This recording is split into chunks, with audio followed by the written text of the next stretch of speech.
Greetings, stout laws.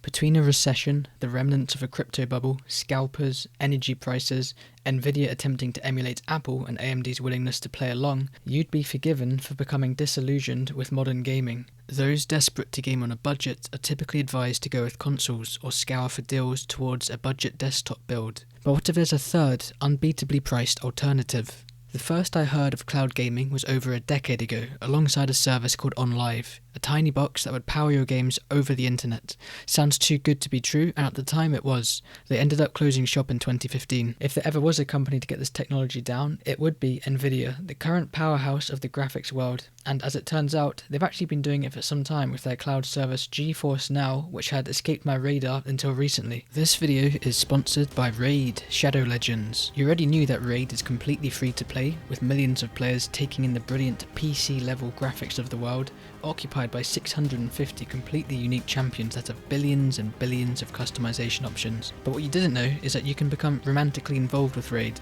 by participating in the St. Valentine's event. Why not enjoy? Very wholesome Chungus quest running from the 14th of February to the 14th of March. You'll get to play minigames and potentially win cool in-game prizes like Valentine's themed champions, or comparatively less interesting real-life prizes like Amazon gift cards worth up to $1,000. Existing users can use promo code ST.Valentine23 that everyone can use to get a small gift. What I personally like about Raid are the fearsome boss designs. From the fire-breathing dragon to the giant flaming knight, Raid will force you to think about how to approach each encounter. For example, to survive the Minotaur, you'll need to bring champions that can outheal the large damage outputs at the start of the fight. If you're interested, use my links below or scan the QR code right here and get a free starter pack which contains this insane in-game loot. GeForce Now memberships range from a surprisingly generous free version all the way to their £15 a month when bought as 6 months ultimate plan, which grants members access to a formidable 4080 equivalent GPU. I was curious about the performance on offer, so I purchased a 1-month subscription to see whether this gimmicky game streaming solution is here to stay. On my usual setup, I have a low latency fiber optic internet connection and a 390Hz display, which is the highest refresh rate currently available, so alongside being the current rank 1 Mordhau player, I'm well positioned to judge how comparable cloud gaming is to the real deal. This actually feels kind of good. This doesn't feel bad. This is actually shocking. Alright, let's see if I can play on it though.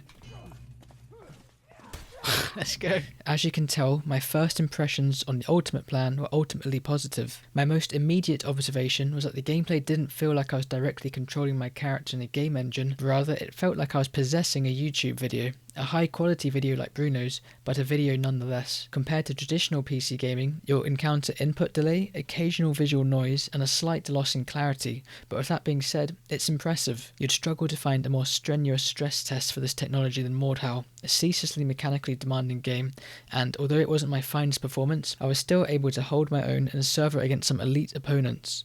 Whilst playable, the input delay did at times cause me to mistime my feint punishes, which are always a risky proposition even with the best hardware. Okay, that's input delay right there. Which immediately leads me to one of the annoyances with this service. Nvidia's deceptive marketing led me to believe that I could play with 240 frames per second across all my games, which is a significant jump from 120, no matter what people tell you regarding diminishing returns. As it turns out, only 10 titles can currently enjoy this high framerate reflex option, which is confusing given that Mordhau already has Nvidia Reflex enabled in-game. I sent in a request for Mordhau to be included, but perhaps it's too small a title for Nvidia to bother including when compared to the vastly more popular esport titles. Hopefully, Reflex-supported titles will expand in the future, but with my testing, I wasn't able to grasp the full potential of this technology, as the only title of the 10 Reflex options that I play was Counter-Strike, which I'm far from an expert on. 240 streaming in CS was extra smooth. When engrossed in a match, it was almost forgettable that I wasn't on my PC, but nevertheless, I was unable to shake a slight off-putting sensation that the input delay induces. Another point worth mentioning is that whilst GeForce Now can work on most hardware released in the last decade, 240 FPS decoding requires at least a GeForce 10 series graphics card or an Intel 6th generation processor onward, somewhat defeating the purpose of cloud gaming. It goes without saying that cloud gaming would be ideal for experiencing story-heavy or strand type games without breaking the bank. Having passed the Mordhau sweat test, I decided to take GeForce Now for a spin on the more casual melee title, Chivalry 2, where the service truly shined. Being a more relaxed experience, the added input delay was less painful, and I've enjoyed several matches played through the cloud. That being said, Chivalry's large-scale battlefields did expose another key issue with the service. The 4080 graphics card is being severely bottlenecked by the processors Nvidia are using at their servers. Frequently, I'd see my frame rate dip under 60 FPS at 1080p, which isn't something you'd expect to experience with four-figure hardware. My own system, with the weaker 4070 Ti paired with a 5800X3D, comfortably maintains above 250 FPS in the same scenarios. Rather than focusing on higher refresh rates, Nvidia are clearly targeting higher resolutions where CPU strength is less important. Given my competitive lens, refresh rate is of far greater importance, at least up to the 200 FPS mark, where maybe we can start bumping up the resolution. What's nice about this service is that over time we can expect hardware improvements, so far at no extra cost to the consumer. For example, the previous members of the 3080 tier subscription were automatically upgraded to the 4080 plan, although I found myself being randomly assigned one or the other, but given the CPU bottleneck, I found no difference in my games of choice.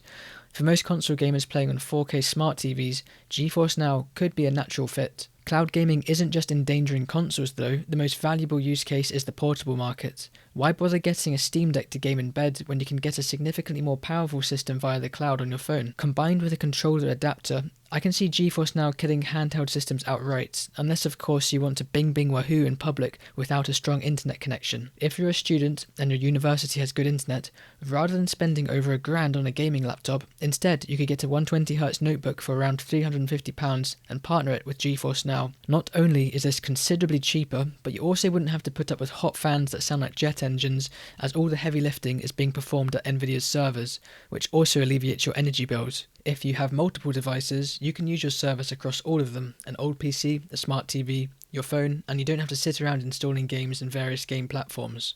Like most software, it does function best on Windows, where you have the most control over your settings, but even on PC, you'll still be rather restricted. You can't drag and drop any files to quickly configure your settings, as the folders are inaccessible. Sorry, Rick.